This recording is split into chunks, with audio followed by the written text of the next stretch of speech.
Hey there, and thanks for joining me again. We are back to talk about Undergravel filters one more time. This is part 2 of my series of how to put together your Undergravel filter aquarium.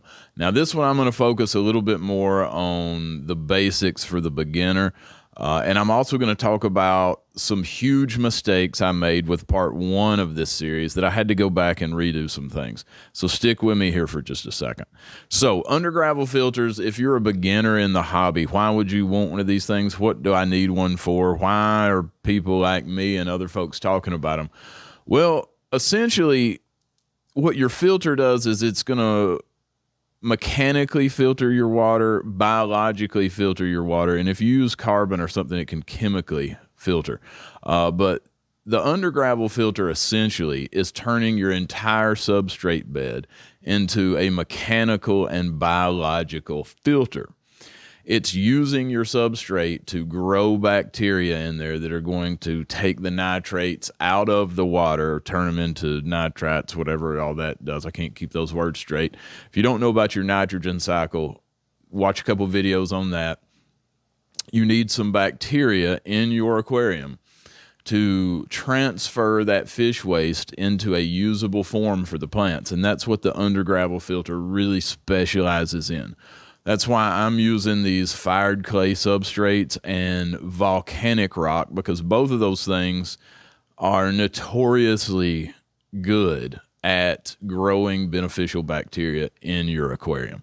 So that's one of the big reasons we're using these Undergravel filters. There's a lot of people all over the world, particularly the Japanese folks, use their Akadama a lot in these shrimp tanks with Undergravel filters. And that's what I'm about to talk about very quickly right now, which was a huge failure in my part 1 Undergravel filter tank, which is right back here. You're looking at it right now up close. Now, what I had to do a few days into this project here was actually strip it completely clean, tear all the plants out, pull all the substrate out. I didn't throw it away. I will reuse it as a bonsai substrate, which will be amazing, or houseplant substrate. But I had to pull it out of there because of the Akadama that I had used was a very poor grade. Now, I've used Akadama really almost my whole life. I've been using it since I was a kid with bonsai. I've been using it for a long time with aquariums. And 99.9% of the time that I have used it, it has been a very good, very reliable product. I get several different brands, but they normally are very hard. They're hard fired. You can't really break that stuff with your fingers. It will break down over time, but man, it's really hard. So it lasts for years in your bonsai. It lasts for years in your ponds and in your aquariums. But the stuff that I used in this Undergravel filter setup that I did on part 1 of this was this Gardenera Akadama from Amazon. And it claimed to be very good quality. It says it's super hard fired.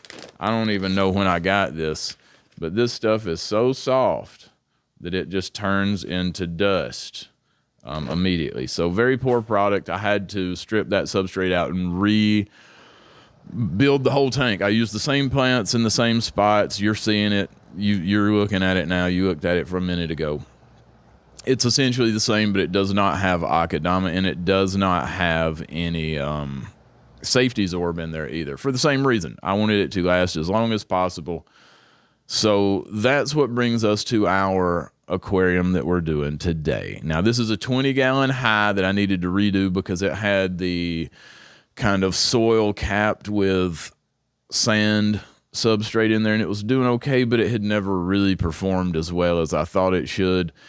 I've got some really cool rocks I'm going to work with, and I'm going to put some of my red dragon guppies back in here. They've been living in this tank for a while and breeding and doing really well. So I'm setting this up for them. So here we are looking at this 20 high, and I'm going to flip it over to the other camera.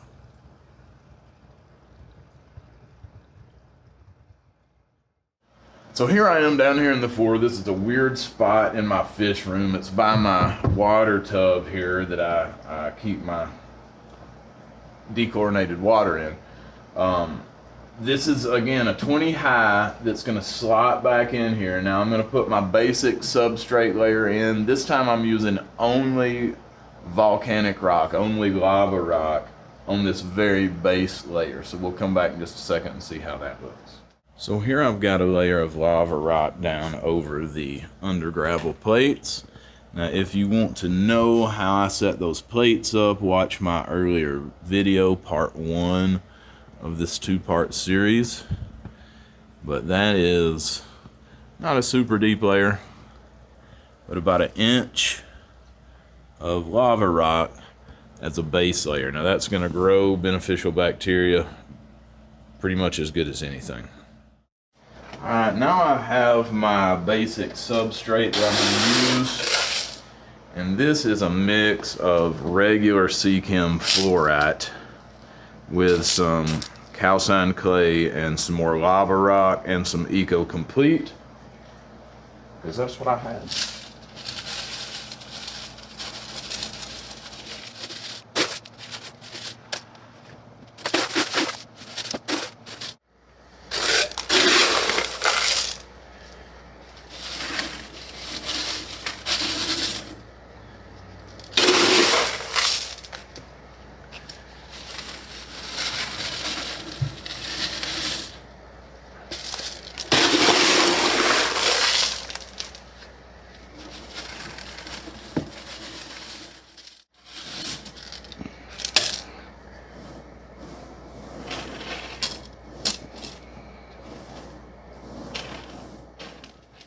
And what we've got here is a nice deep bed of that fluorite substrate mixed with the calcined clay and the lava rock and the Eco Complete, which is basically just lava rock. Now let's see if we can make it look like something. So I've got a lot of rocks here that came out of the tank already. These are covered in beneficial bacteria, so I've had them down here in the water in this bucket. So I'm gonna hope to get them arranged and see if we can't make it look cool.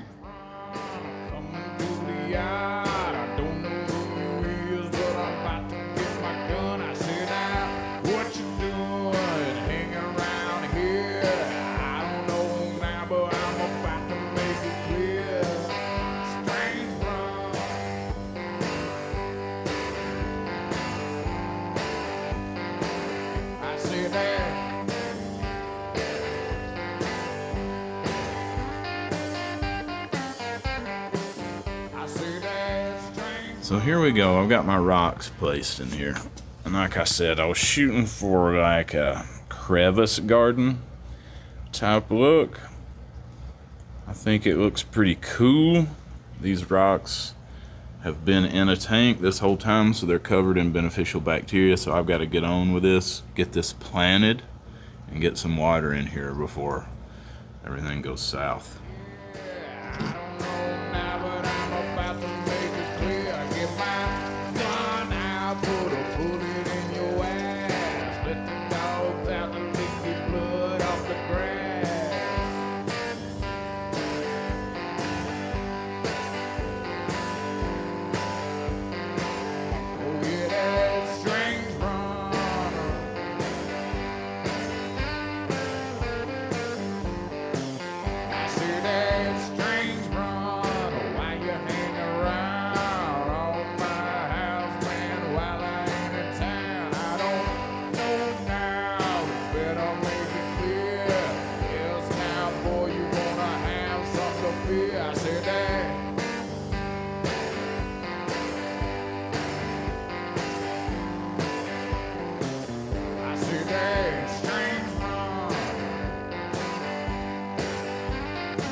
That's how to lose your blood off the grass. You better run fast, or you better run far. 'Cause I don't know who you is, man, I don't know who you are.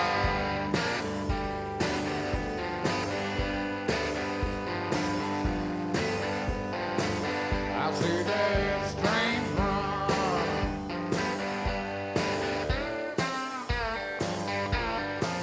I know that strange run coming to the eye. So here it is planted up. Looks pretty cool, but it's real misty. So I threw the old trusty hang on the back filter on here. Same one I had on the other one. I'm gonna let it run for a couple hours, maybe overnight, and get that dust up. And then this one is gonna go pretty much Undergravel filter all by itself. But having this long view of it is really neat. I like how these rocks turned out and all the plants in between them. I think it looks really cool. And since there's a ton of beneficial bacteria covering all these plants, because they all came right out of other tanks, just cuttings of other plants, and then all these rocks are coated in beneficial bacteria. I'm probably gonna put some fish in here in the next couple of days, but I'm definitely gonna get some snails in here very soon. But that's a real cool look. I've got to get a background on there, but I want to use one that's removable. There's our top view. We'll come back in a minute and see how it has cleared up, and I'll tell you how long it took. Now, while we're waiting for that filter to pull all those fine particles out, let's talk about this other Undergravel filter tank I set up in part 1. Now, like I was saying in the intro to this, I had to redo this whole tank, essentially. The Aquadama that I used was very poor quality, and it was just breaking down and causing a ton of dust to get into the water. That is unusual. I've never had it happen before, and I won't have it happen again because I will test it thoroughly beforehand now that I've learned my lesson. But essentially, I just pulled all the plants out, which had already rooted in less than a week. Almost all these plants had rooted, but they came out real easy. I put them on a wet paper towel, wrapped them up, and came back and just traded out the substrate. And this substrate I've got here is Eco Complete, calcined clay, 4-aught red, and some just plain black lava rock. And so all of this stuff should last basically indefinitely. So I'm hoping this tank is going to be a long-term tank. As it grows in, it's going to be really cool. Now, had that Aquadama, even though it was super poor quality, had it been in a normal aquarium without a plenum or Undergravel filter, without a space in the bottom, it probably would have done just fine. It wouldn't have had any problem. I've used actually that exact Aquadama in ponds before, and it didn't have any problems. So just keep that in mind when you're out there shopping for Aquadama. If you want to use it in an Undergravel filter setup, it does need to be very hard fired. So just test it. If you can crush it, it's not hard enough. So about 45 minutes later, I'm really surprised. It took no time at all for that to clear right up. We got bubbles all over the place. But man, that water is really, really clean and really clear. And this tank looks pretty dang cool. I gotta get a background on there so you can't see all my cactuses and the light shining through. But really neat aquascape with my crevice gardens tiled there.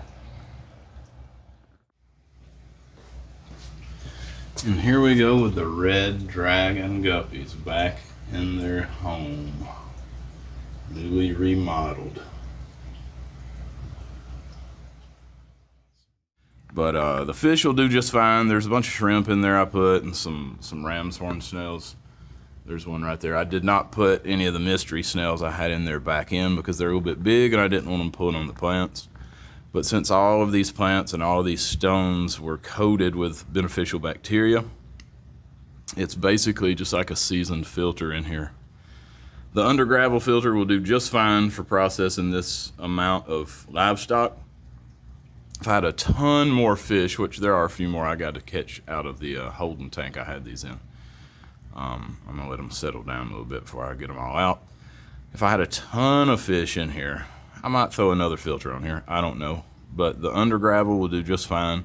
This giant bed of substrate acts as your filter medium. It will grow a ton of beneficial bacteria, and it will mechanically filter the water as well. But this is a really good way to have an algae-free aquarium with a ton of plants. You don't have to worry about composts or soils leaking all kinds of crazy nutrients into the water column. You get to control that. And so I fertilize with some Nylock G, and it works really good for me. Try it out. Fired clay substrates, volcanic rock, lava rock, that combination will get you a long way. And yes, my tank from part 1 did give me some serious problems, but that was actually all my fault and the fault of the product I was using, not the process. So if you want to see more detail on this, check out part 1. I also have a video where I'm just talking about Undergravel filters, the benefits of them. But if you got anything from this video, if it helped you at all, if you learned anything, or you just enjoyed watching it, please subscribe to my channel. That is the only way I get to exist here in this digital space with you folks and hang out. And I sure do enjoy it. I like hanging out with y'all, and I like y'all coming over here and hanging out with me. So, yeah, everybody, thanks for joining me, and we'll see you next time.